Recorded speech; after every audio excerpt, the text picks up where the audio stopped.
Халық қайырымдылық қоры қиын қыстау кезеңде қолдауға зәру жандарға жәрдемдесуді жалғастыруда.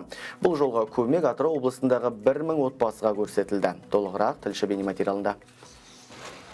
Әр отбасы үшін жалпы салмағы 60 келіні құрайтын 2 қорап әзірленген. Ішінде ең қажетті азық-түлік өнімдері мен санитари гигиена заттары. Сондай-ақ республика аумағында сертификатталған дәрілік препараттар бар. Ал сәлемдемелерді тұрмыс жағдайы төмен аз қамтылған отбасыларға жеткізу жұмыстарына еріктілер тартылған. Солардың бірі Альбина Мәжит. Біз Атырау қаласының волонтерларымыз халық қайырымдылық қоры біздің халқымызға көрсетіп жатқан көмекті таратуға өз үлесімізді қосып жатырмыз. Бізде 100-ден аса волонтерлар қосылы осы жұмысқа таңнан бастап күннің батысына дейін бәрі жұмыс жасауда.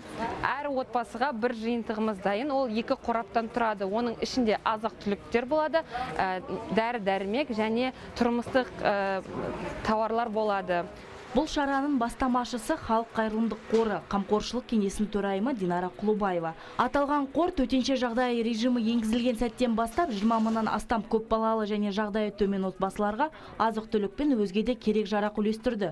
Сондай-ақ медицина қызметкерлеріне ақшалай төлемдер мен ауруханаларға тыныс алу аппараттары, ПТР зертханалары мен жедел жәрдем көліктері табысталды.